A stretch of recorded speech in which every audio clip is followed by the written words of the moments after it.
Sports Minutes with Ziaul Raushan. Money FM 89.3. It's time for Sports Minutes with me, Ziaul Raushan. The Singapore Premier League season resumes proper in a matter of days, and Sports Minutes is right here with you, building you up to the resumption of the local league. And over the past week, we've checked in with two coaches, Noor Ali and Robert Iziako, both familiar names, but very much in the infancy of their managerial careers. So for balance, we've gone out to get the longest-serving head coach in the league to join us for this one. It's none other than Mohd Noor Ali. Coach, welcome to the show. How are you doing? I'm good, man. It's always a pleasure coming back here. Excited to have you, and there's so much to talk about, but I just need to confirm and clarify. You are not applying for the Manchester City head coach role, yeah? Because you were in Manchester during the mid-season break?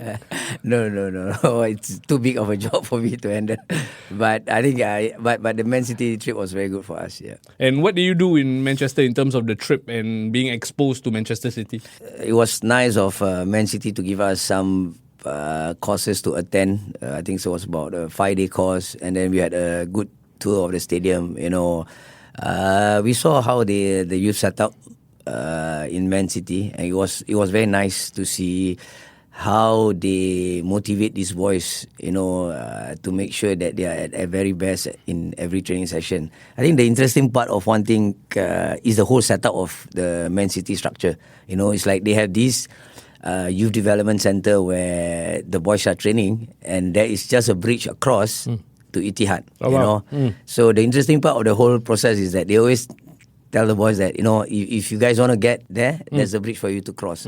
So I think that's already one point that I think a bigger motivation for the boys to say that every one of us want to play Etihad. So it's nice to see how they build the structure of the whole setup for Man City. Yeah, it's amazing. You talk about that bridge. Like, you want to cross that bridge, you need to work hard. Yeah. I can't wait to ask you in terms of what you're going to bring back to Geylang. But before that, you also managed to catch some Premier League games while you were in England. You were pitch side for that 2-1 victory for Manchester United over Manchester City. How exciting was it as a fan? I mean, of course, we were just sitting quite close to the pitch, and I still remember when Bruno Fernandes scored the penalty, and we could not celebrate. We were just sitting down, and most of us were trying to video the penalty shootout because we are very close to that goal. It's a bit scary, because I still remember I was wearing the scarf, which was a half Man City and Man United. And then I was on the way to the toilet, and then one of the guys come up to me and say, like, you're on the wrong side, just because I put the Man United badge on the front. So they are very fanatic. They are very passionate about their team, and we could not. I didn't catch the second goal, the yellow score, because we got to leave a bit earlier. But I mean, it was nice to go there,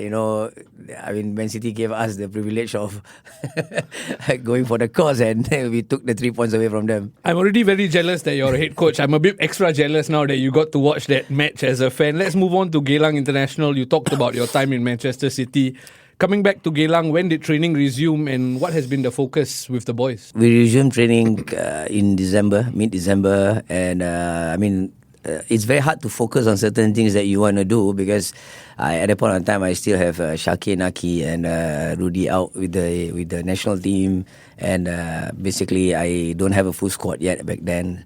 So it's good to see that everyone is back in the January phase. Then I think we went for a short trip to KL to play against the KL City 2 team. It has been a smooth preparation. I won't say fantastic, but I think something that I want to work on towards the Brunei game. Hopefully the boys get back to match fitness. I think that's the key at this point of time, because I think it has been a long break for us. So getting the boys back match fit, because games are coming back to back after this. Yeah, I want to ask you about getting the boys up to match fitness. This season is a bit of a transitional one, 18 months long. There's a 2-month break in between for the ASEAN Championship. As a coach, how difficult is it to get the boys ready match fit wise, as well as momentum for the team? How difficult is it? The thing is that because we started in January, so we had a long period where we did this strength conditioning work, which just to make sure that we have the right maintenance for the boys, and then when we start the season in I think May, and then it keep on going. I think the hardest part is when we have this 2 months break, but I also think that the boys deserve the break because it has been a long season.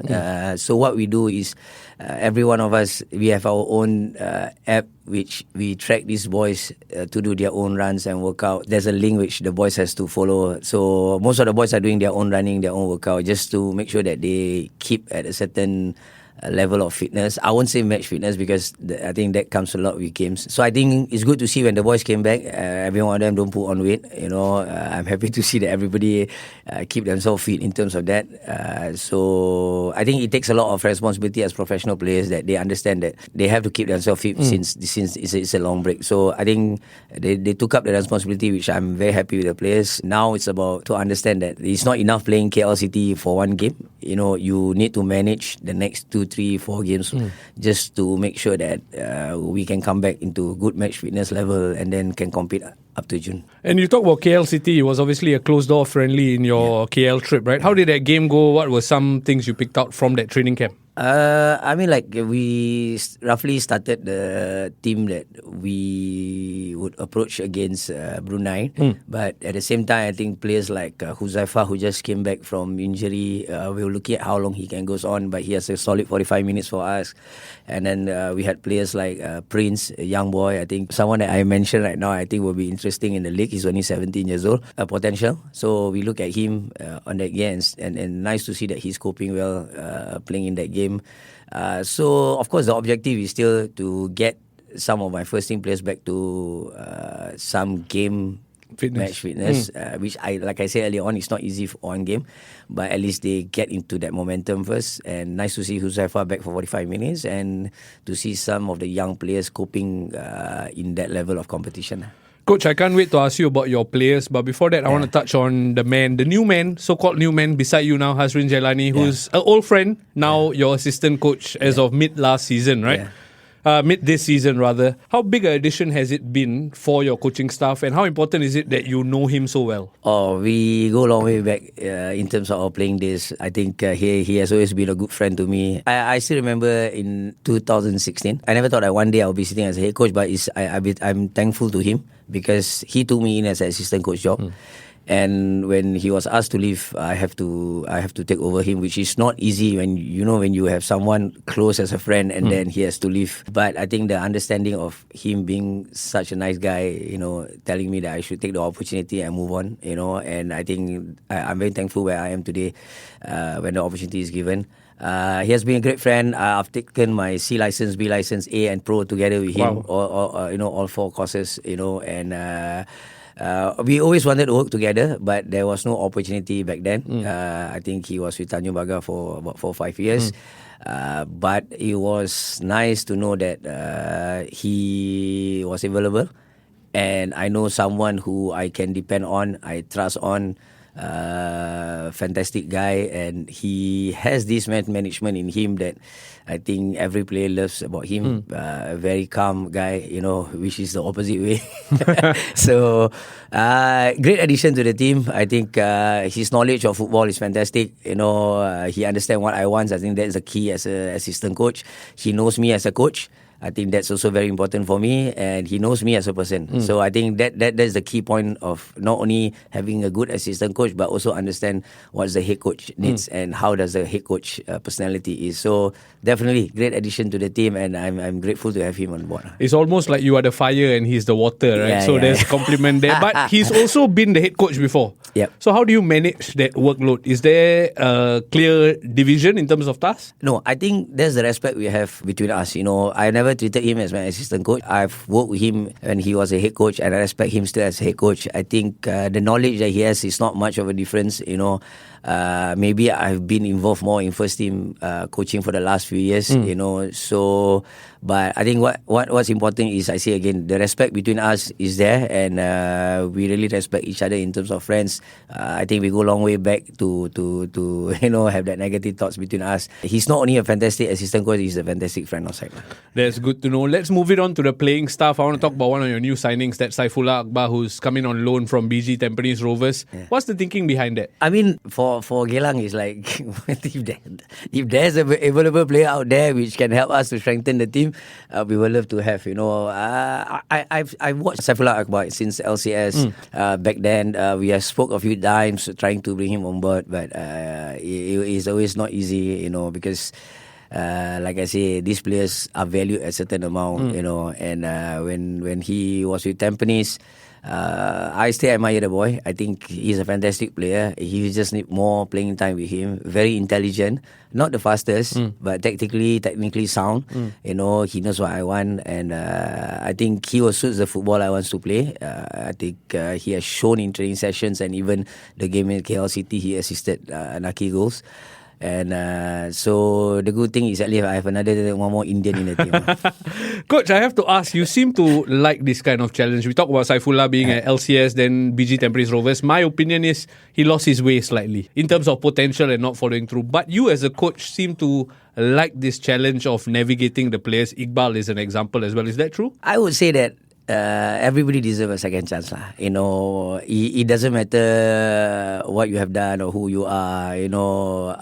For me, these boys have another good, maybe like Saifullah itself, he has another good 10 years of football, And if there's an opportunity for you to come in to work with me, I'm gladly to help you guys. But I always say this is, I only can help you as much as I can. At the end of the day, you guys got to help yourself. You guys got to work hard and show your potential, So the environment is good and Saifullah is adapting well. So that's something that he's a good boy, actually. He's a very good boy. He doesn't give me any issues, no problem. He listens. He works very hard. I think he's motivated to show that he's good enough. I think he's still got a lot of things to work on, but he definitely a good potential for the national team. He's still young. And you talk about motivating your players, right? I want to touch on Huzaifah Aziz, who you mentioned is close to full fitness again, got some minutes against KL City. Where is he mentally? Because we know what a talented player he can be. We've seen him do well for Geylang's midfield, but so unlucky with injuries. You see, like Huzaifah, when he got the ACL, and I think his third ACL, it was not easy for me because I think not many clubs will actually sign a player after second ACL, knowing that this will reoccur again, I mean, I put the trust in Huzaifah knowing that he will come back strong, and he did that last year, but it was a bit unlucky when he got another ACL, and I thought that football is going to be done with him, after this. But very surprised that he's mentally very strong. He know what he wants. Very mature guy, good leader. He basically he still has some football to contribute. And I'm very surprised with the speedy recovery he has.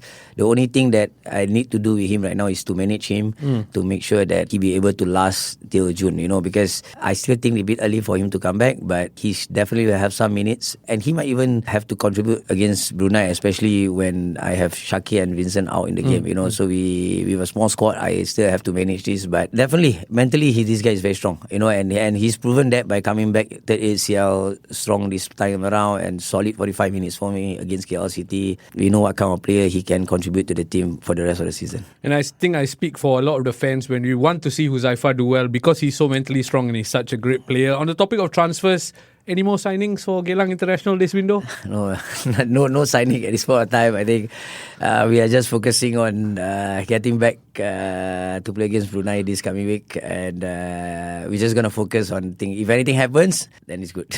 If anything happens, Sports Minutes will try and bring you that story. Okay, we talked about incomings. There's the first question coming in from a fan. That's E says he's asked, did any club come in for Tomoyuki Doi in the transfer window? I mean, no, 100%, I think you cannot run with that. A striker scored 33 goals and nobody comes into the to get him away from Geylang. But I think what I say that Doi knows that, and I'm grateful to have a striker like him. And he has a lot of respect for the both of us have a lot of respect for each other, and I think he wants to end the season with Geylang, and he still wants to do well for the club, and I think he has some objective that he wants to achieve until the end of the season, and I'm grateful for that he could have taken up any offer he wants halfway through, but I think he shows that grateful that when nobody wants him at one point in time, with an injury, we decided to take him in and try to help him get back to his football. So it was nice to know that Doi is still working hard, and I think he has certain objective until the end of the season, and let's see how it goes. I think it's clear what the objective is because he already has 33 goals. That all-time record is within touching distance for him. Coach, is Tomoyuki Doi the best signing you've ever made in your football career as a coach? Number 9, yes. Number 9, yes. I think the best striker I've seen so far. And like I say, he's not an easy player to handle. It is very hard to handle him. He's a player. He knows football. He knows what he wants individually. He knows what's out of the team. And you can see through his reaction during training sessions. How he adapt to the things, and every player has a different way of approach. And it's nice to see that he has approached the way the team wants to play. A lot of players tell me, a lot of coaches tell me that he can't defend, he can't press anything, but he's doing well for me. I think in terms of what I want defensively, he has done well. And I mean, who cares, man, if you score 33 goals and you don't defend? But at the end, he knows that I still need him to work hard for the team, and he has been doing that. And it's nice to see that Doi has come back and show that he's a good number 9. And we talk about Doi scoring 33 goals, undoubtedly your star for the first half of the season, right? But another player who, in my opinion, did well as well is Nakiuddin Yunus. He was then rewarded with a national team call-up. Were you surprised that he got so little minutes at the ASEAN Championship? No, I would say that he's a good player, but I think Nakude must understand international football is very different. Your decision making has to be quicker. He's fast, he's quick, but he still need to put a bit more strength so that he'll be much more stronger in terms of that. But definitely, he's a late bloomer, someone that you can look at in the next 2-3 years if he's being developed right. I think there's not many wingers left. If you look at the long term, you have Faris already at a certain age. I mean, I cannot compare Faris and Naki, but definitely Naki can give you another aspect of the game. And then you have Shawwal also. So speed is important for modern football. Naki has that, but Naki still has to work on certain things. So, but it's good to see he's part of the national team already. And if he keeps working hard and he wants to improve himself, he will definitely be a starter soon. Yeah, I think a lot of fans will be excited to see where Nakiuddin goes on in the second half of the season. You talk about late bloomers, you talk about Shawwal Anwar. That's exactly the player I'm going to bring along for this next part of the conversation, because he got in touch with me on Instagram and he said to tell you this message is, thank you for scouting me 11 years ago. Tahun ni Raya buat open house? Question mark. Coach, firstly, you need to confirm your Haraya plans with me. Yeah. Secondly, how proud are you to see Shawwal, a player you scouted 11 years ago, go on to lead the line for the national team? You talk about Shawwal, I'm going to cry. I think I just can't say anything about this boy. Is that it's a lot of things, a lot of factors about Shawwal. I think you cannot only talk about the football part about him. Shawwal is all about his background.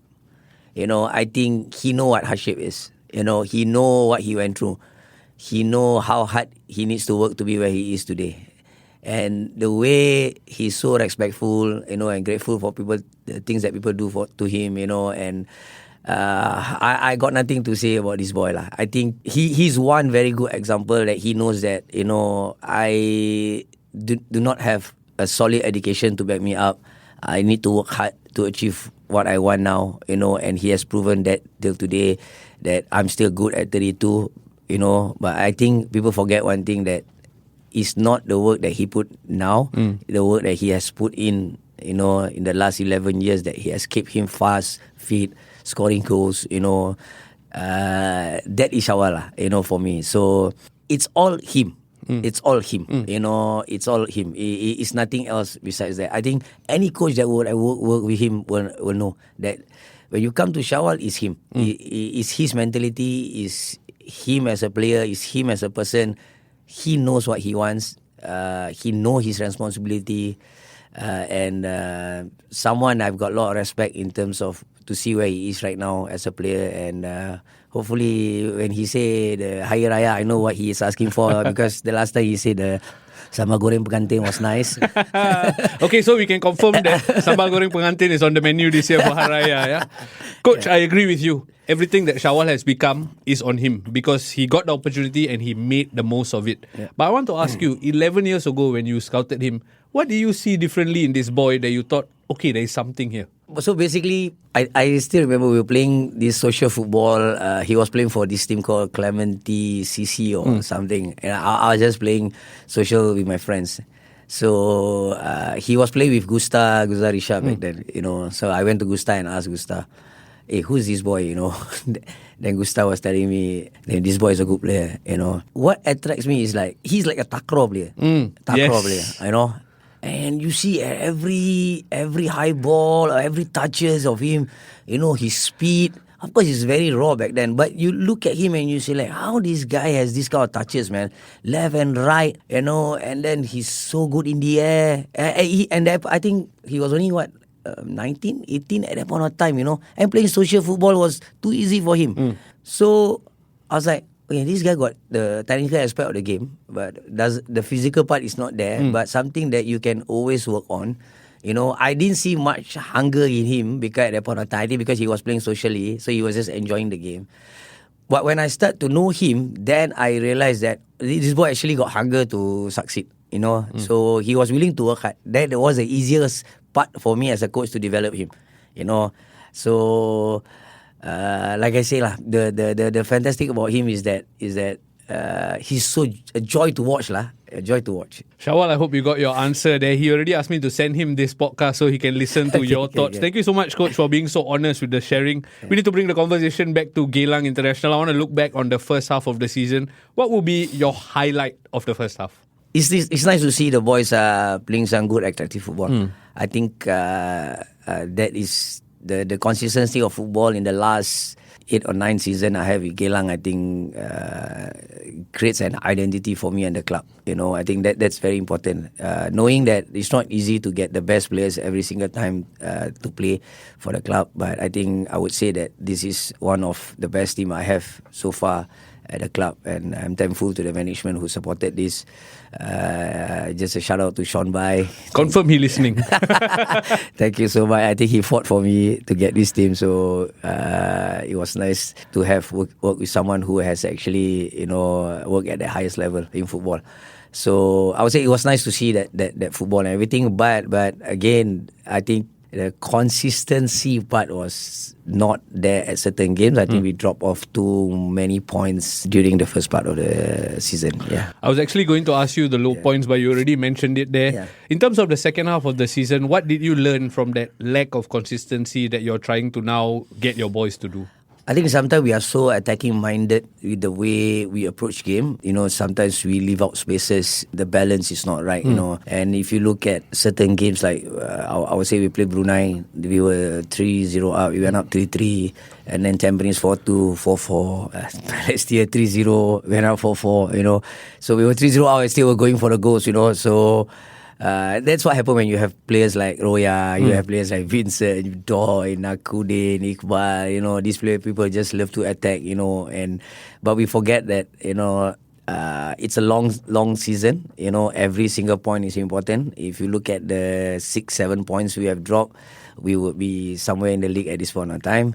But like I say, it's always a learning process in terms of that. We never had a consistent team every year, so definitely this year it will be a progression for the boys to understand moving forward that 12 more games to go, every point is key, you got to set up the team right. We are playing for something up the after the season. 12 games to go. There's about 5 points separating you and Tampines. I'll talk on the league in a short while, but let's talk about the Singapore Cup first. Draw was recently made. I must say on paper, quite a difficult group for Geylang International, but I want to talk to you about the timing of the tournament. Yeah. In the past few years, it's been after the league season, and then you guys regroup and play out the cup. Yeah. Now it's in the middle of the season, a bit like the FA Cup or something like that, right? Is that better for you as a coach? I would say, of course, if you keep everyone fit, if you have no injuries concerned, then it'll be good. Because why? At least you keep the momentum going for the team.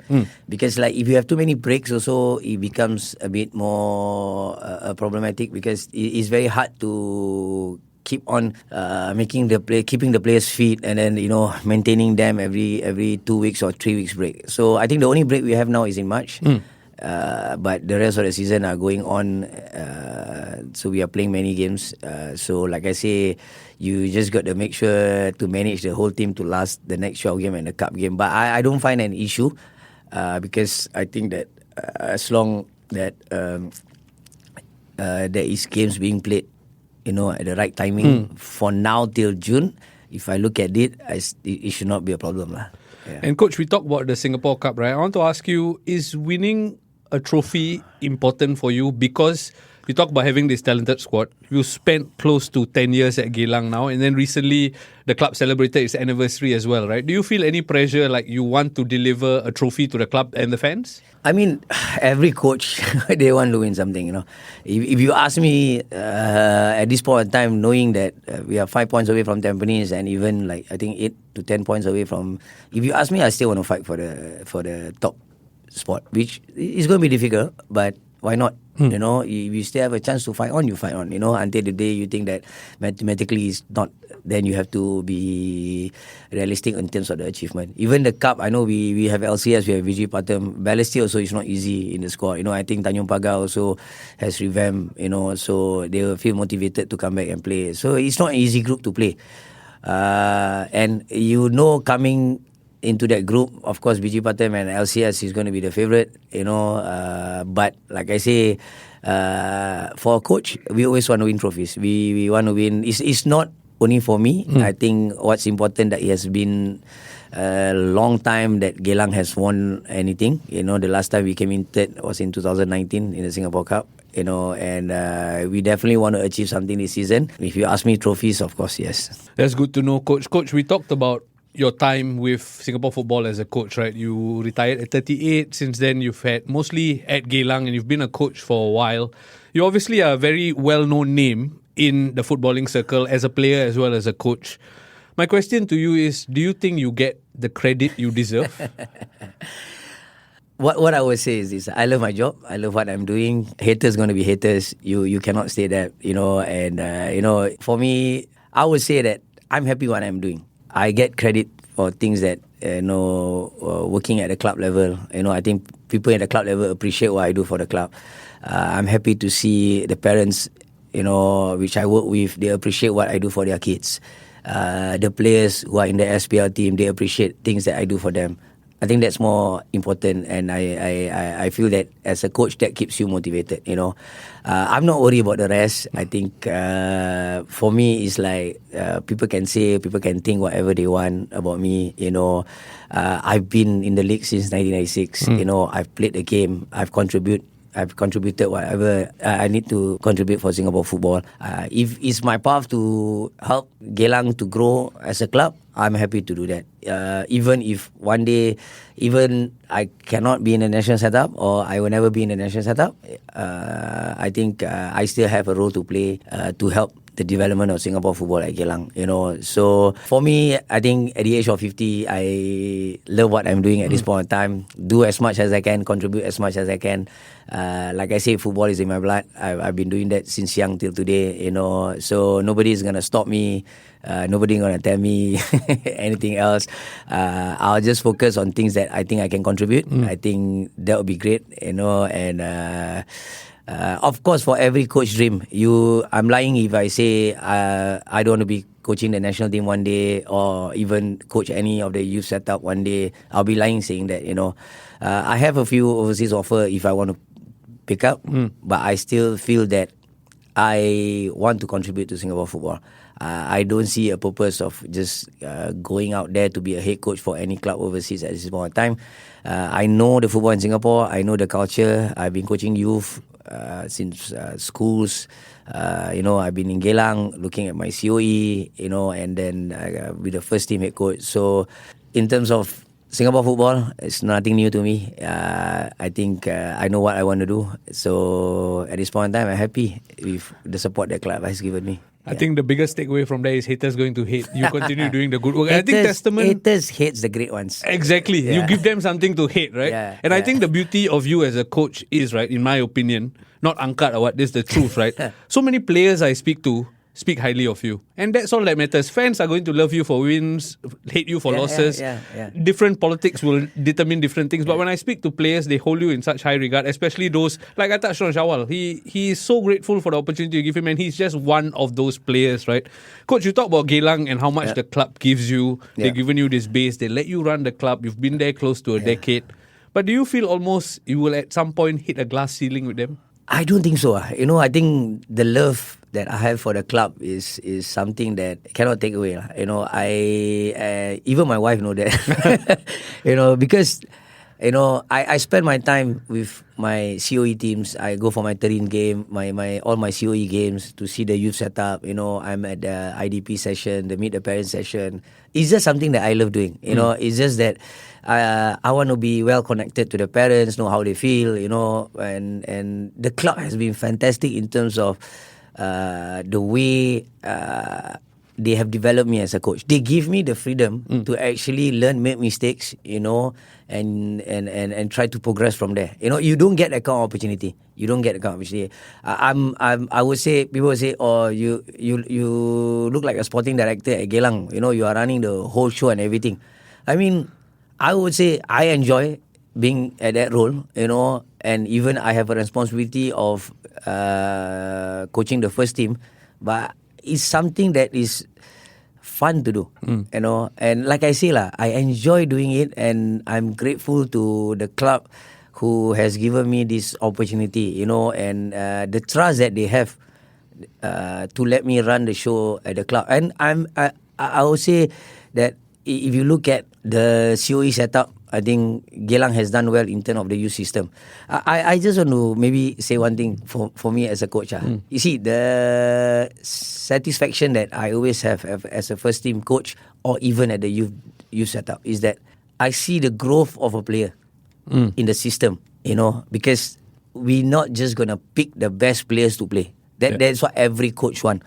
The hardest part is to develop and make them be the best player. That's the hardest part. That's what Geylang wants to do, And you look at the example how you mentioned. I mean, I know when you mention my name, everybody mention about Shawar, but people forget about Amy, people forget about Chris, people forget about Fidaus Kasman, people forget about some of these players who actually, I would say, I will give a very good example. Tajli was playing with me one season. He was brilliant for me throughout the whole season, and so there is a lot of players that I'm happy to see they actually develop. Now I see Chris in LCS. I'm happy.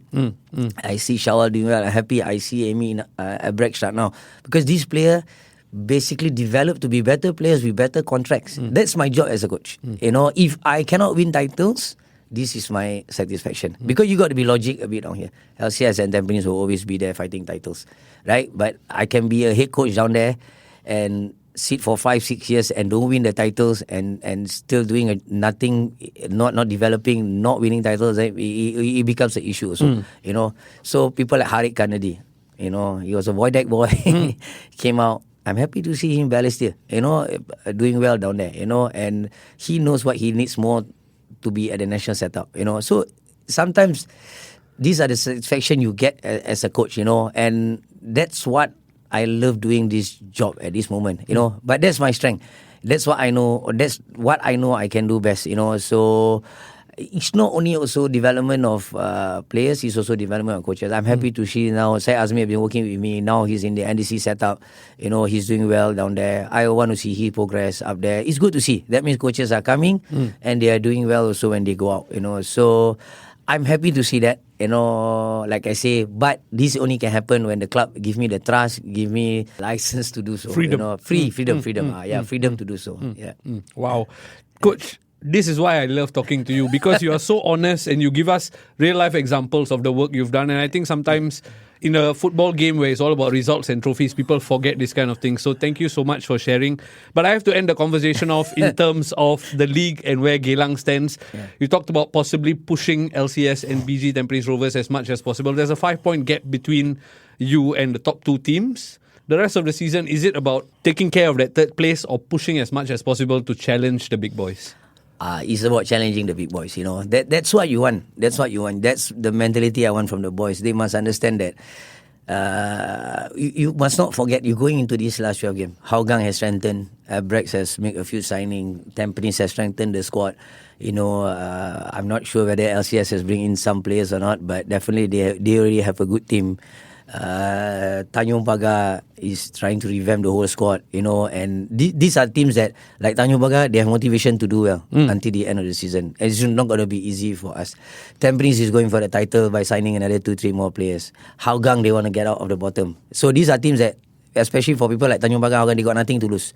So they will go out and play, So how consistent we can be, to actually challenge the two big boys up there. And every game is very important, so you got to approach every game the right way. So it takes a lot of effort to do that lah. But like I say, we are not going to sit at third place. We are going out there to challenge something. It's just going to push the next 12 games hard and see where we can stand. Maybe after 6 games, we will know where we stand. I think that's your team talk for your DPMM game done and dusted. Coach, final question. I want you to talk to the Ultras Eagles who are big support for Geylang International, right? They'll be listening in. They want to hear from their head coach. What's your message to them? I think first of all, I got to thank them for being patient and being supportive with me for the last 9-10 years in Geylang. I know being fans out there, like Man U fans, you sometimes get frustrating watching the game, but I would just tell them that keep supporting the team. You guys have been fantastic for many years for the club. Always be there, whether ups and downs. I think I think they have been worse, through to certain times. But I think these are times where I think we know that we need the Ultra Eagles there for us, throughout the last 12 games and the cup games. Something that I think not only me, I think the club, the players really appreciate what they have done towards the team.